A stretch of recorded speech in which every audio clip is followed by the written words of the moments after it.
comment Taylor parvient à créer des guitares d'une jouabilité exceptionnelle à tous les coups? C'est la question à laquelle nous allons répondre dans cette vidéo. Stars Music a récemment exploré les coulisses de cette entreprise à la pointe de la technologie et découvert les secrets de fabrication qui font de Taylor un acteur majeur dans l'industrie de la guitare.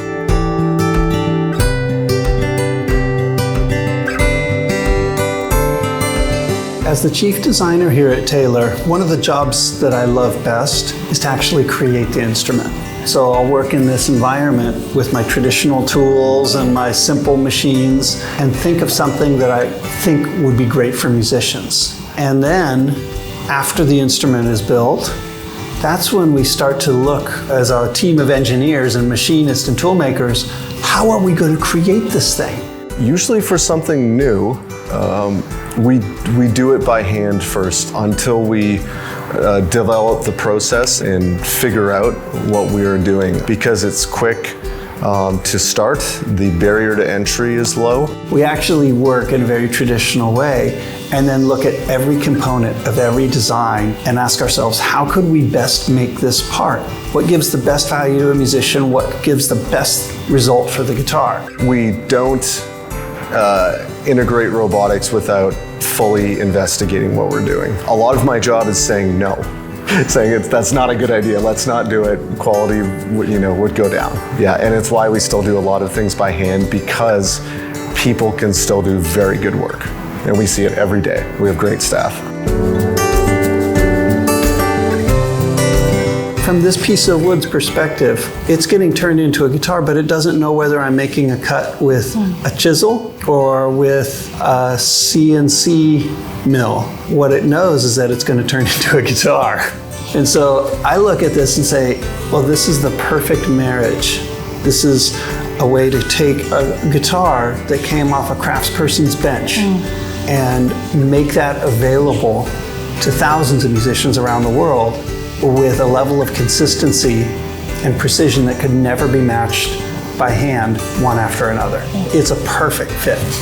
Ce mélange entre artisanat et technologie de pointe est la base d'une Taylor réussie et d'une production constante, et ça, Bob Taylor, le cofondateur de la marque, l'avait compris il y a bien longtemps en intégrant des machines à commande numérique dans la chaîne de production. The technology started here basically back around 1991 when we were one of the first companies period that started going CNC with all of our components and parts, because Bob was trying to see a future where we could still produce really good guitars, but in a larger amount rather than all the handwork we were doing. And so that technology goes all the way to today. For instance, on things we're trying to think about, okay, automated ways of fretting guitars, automated ways of scanning the guitar, just for the whole part of it, the fretting, the setup, the neck angle. Something where you can literally scan the whole thing and find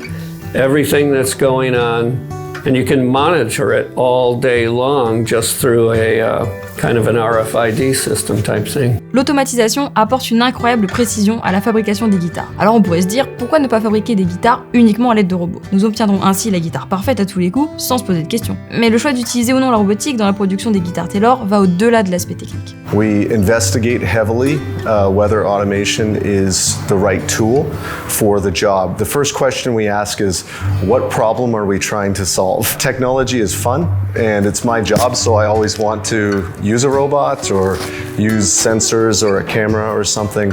But first thing is it appropriate? So at Taylor, it usually has to answer several questions. Is it improving quality? Is it improving safety? Is it improving work environment of the people around it? And speed of the process. Safety and quality, number one, those two things would be a big candidate for automation and technology. In certain cases, like polishing a finish, we want to automate that process because we get a better result. The guitar comes out better, the finish comes out better, we use less material, we waste less material, and we can create good value for a customer that way. Buffing a guitar body is actually one of the most physically demanding parts of guitar making, because you have a guitar body with a lot of curves and contours. And when you're buffing it, you're trying to hold it against a buffing wheel and keep a consistent amount of pressure. And it's hard to do that consistently well. It's hard for one person to do it consistently well. And so we've been working with robots for buffing for more than 20 years. I think we started using our first buffing robot back around 2001. And we've gone through some different iterations of technology to continue to refine that process. Le choix d'intégrer la robotique permet d'équilibrer sécurité, efficacité, précision et gestion des ressources. Même des processus subtils comme le polissage s'harmonisent avec l'automatisation. L'avantage supplémentaire de ces technologies est la tolérance de précision que l'on peut y appliquer et adapter selon les différentes pièces et matériaux pour encore plus de flexibilité lors de la fabrication. We have a thickness tolerance for the finish, or we have a tolerance for our fret heights, and you make decisions based on the performance of the part as to whether or not you need an extremely tight tolerance or a looser tolerance. Some of our parts need to be sanded. So if we cut them to a certain dimension, we may not have to keep super tight, precise on that sanded surface. Anyone who's, I think, built guitars and then they look at the specs for ours are shocked. It's pretty tight. And for those of us that work here who came from the manufacturing world, aerospace, automotive, we are often baffled at the tolerances on our guitars. They're very tight. This is an area where you can see we've cut some guitar tops and we're sending them through the planer to get them surfaced so that they're at the exact thickness for our specifications. And every model that we make has a certain thickness specification, and that's to optimize the tonal response of the guitar. So that might vary based on the type of wood. So in this case, we have a number of spruce tops. If we're going to have a mahogany top, that would be a different thickness. If it's going to be a 6-string versus a 12-string, there might be different thickness specifications for those as well. But we can really control this thickness very precisely so that we can build more consistency into the sound of the guitars. En complément de leur seuil de tolérance très fin dans la fabrication des guitares, Taylor est connu pour son utilisation de machines à découpe laser ultra précises, un outil majeur dans leur production qui apporte une nouvelle dimension à la fabrication des guitares. So here we have 3 different laser machines, and we started working with lasers here at Taylor back around 1995. This was when we were first developing the Baby Taylor, which is our 3/4 size travel guitar. And with most guitar tops up to that time, we would inlay the rosette around the sound hole. We started looking at lasers as a way to potentially create that decorative pattern in a different way that made it actually a little bit less expensive to produce the guitar, and that we could make it more affordable to players. And the more we used lasers, the more we loved what they could do, what their capabilities were. And so we continue to expand our use of them. And so now we use them for a variety of different parts, processes in here in the factory. That includes cutting the shape of the back of a guitar, the top of a guitar, the sides, sometimes smaller pieces that might be used for inlay, etc.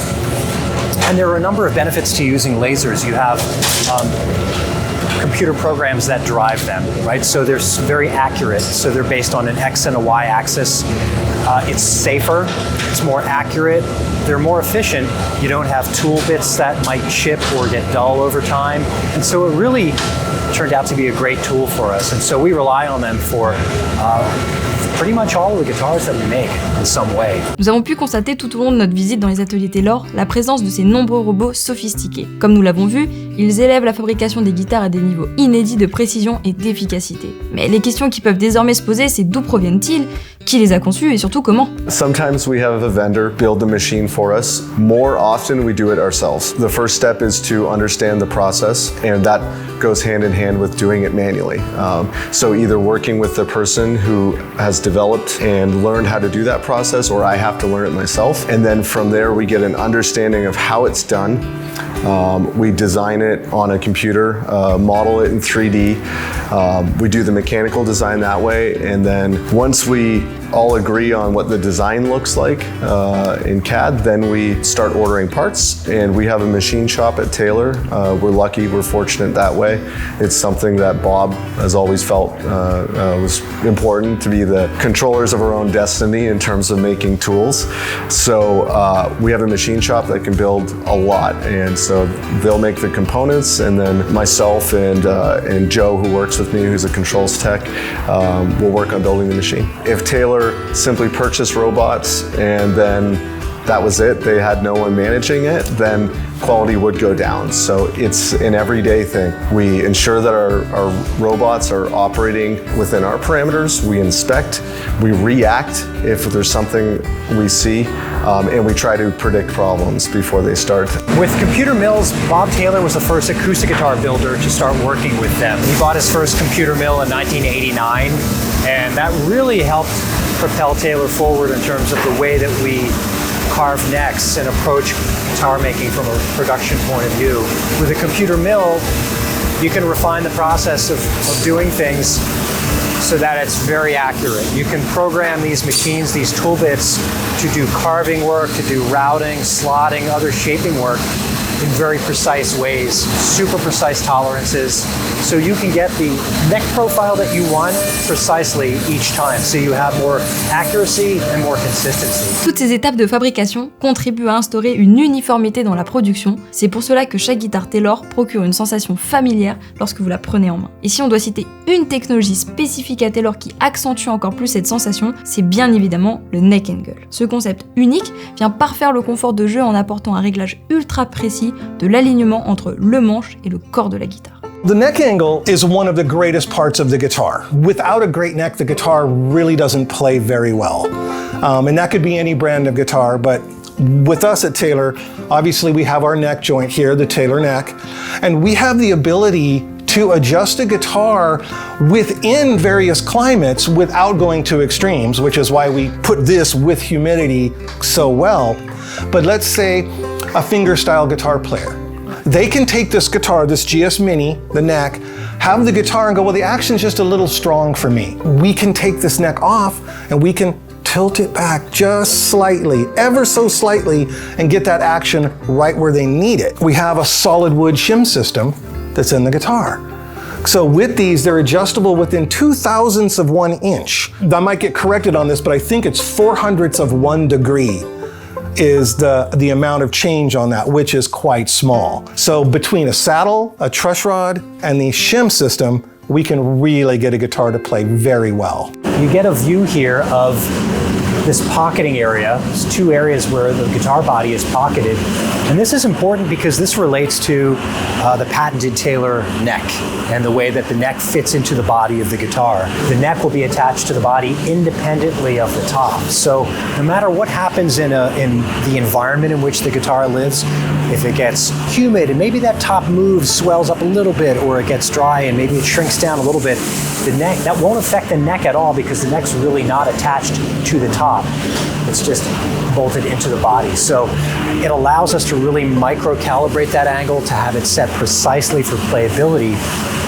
And then the other benefit is that down the road, throughout that guitar's entire life, if we ever need to reset that neck angle for any reason, a service technician can do that very easily. So they can go through the sound hole, basically remove that neck in a minute or 2, and maybe put a different pairing of spacers in place. And so it really, when we think about the design and the manufacturing of our guitars, it's not just about how can we make it so that it plays great initially, but how can it live a really long life and perform really well for many, many decades. When we build a guitar the very first day, so let's say today's production guitars, we put the necks on the guitars and we string them up, and let's say it's 8 o'clock in the morning when we strung up our first guitar.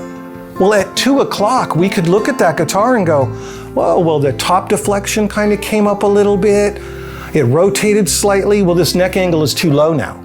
We can take the neck off that guitar, tilt it back, and make it exactly perfect. If you take a traditional guitar, doesn't matter who it is, and you glue it up on Friday, and you come in on Monday, if it's slightly off, nobody's taking that neck off. They're leaving the neck on that guitar, and they're going to adjust from whatever they can do by a height of a bridge, maybe double the height of a bridge and a different saddle, to make the guitar to a certain action specification. With our neck system, we have the ability to have every saddle be exactly the same height, every bridge is exactly the same height, and that allows the action to be equal on every model across the board. That's a huge advantage. Nous voyons clairement que Taylor maîtrise l'art de créer des instruments d'une qualité exceptionnelle. Cependant, il existe un adversaire insaisissable dans cet équilibre qui est l'humidité. Dans le monde de la lutherie, c'est un défi de taille, car le bois est un matériau vivant qui évolue sous son influence. Humidity is this moving target.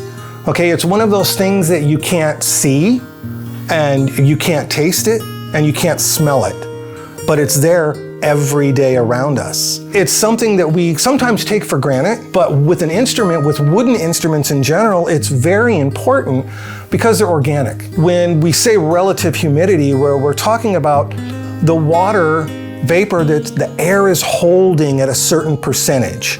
And that's the important part. So if we say a guitar should be at 45% humidity, we're talking about the vapor that's in the air that is being held, not 45% humidity. We're talking about, the relative humidity for it. And all instruments need that. It really does help them. When you walk into this room, you can actually feel a difference in the temperature and the moisture content. This is one of several different climate-controlled areas we have in the factory. So once we've gone through it and we've conditioned the wood, we're really getting it into the production process. We want to make sure that we maintain a consistent humidity content so that the wood is not swelling up with additional moisture or shrinking due to dryness, because everything has to be really precise in terms of the thicknesses and the geometry for construction purposes. So the more we can control that in these environments, the better it makes the guitars in the production process. Pour Taylor, toute cette automatisation va au-delà de la fabrication des guitares. Chaque étape de production, ce n'est pas seulement sculpter du bois. Chaque étape de production est en réalité des dizaines d'années de recherche et de connaissances combinées. C'est un moyen de préserver et de transmettre des connaissances précieuses, une fusion subtile entre lutherie traditionnelle et maîtrise de la technologie moderne. I've been here for 9 years, I still feel new. There's people here who've been here for 30 years. And so it's getting their knowledge and their experience and building that into our processes. So that's something in all aspects of what we do and into the future. As we build automation, it's taking that knowledge base in the company and building it into machine function so that we don't lose that to future generations. It's ensuring that we, as humans, remember what we've done before. I think a lot of musicians become concerned that machines will take over and they'll take the soul, the heart and soul right out of a guitar, and it becomes just an object. It becomes a guitar-shaped object. And that couldn't be further from the truth. Because every one of these instruments, you want to work at a very high level, very consistent quality, but they're still built with the unique pieces of wood that carry that special spark of that design, that tree, that piece of wood, that top, that back, all coming together to make some magic. It's an interesting thing to be part of and a really wonderful thing to see the results of. Alors, comment Taylor parvient à créer des guitares d'une jouabilité exceptionnelle à tous les coups? Une réponse claire se dessine à notre question initiale, c'est cet équilibre entre technologie avancée et lutherie traditionnelle. Chaque étape de fabrication, chaque ajustement est un pas de plus pour améliorer l'expérience de jeu. Les avancées technologiques apportent précision et uniformité, tandis que le savoir-faire accumulé au fil des années guide chaque décision. Ainsi, chaque guitare qui sort des ateliers Taylor est finalement bien plus qu'un instrument facile à jouer. C'est le fruit d'un héritage préservé et d'une passion pour la musique qui résonne à travers chaque corde.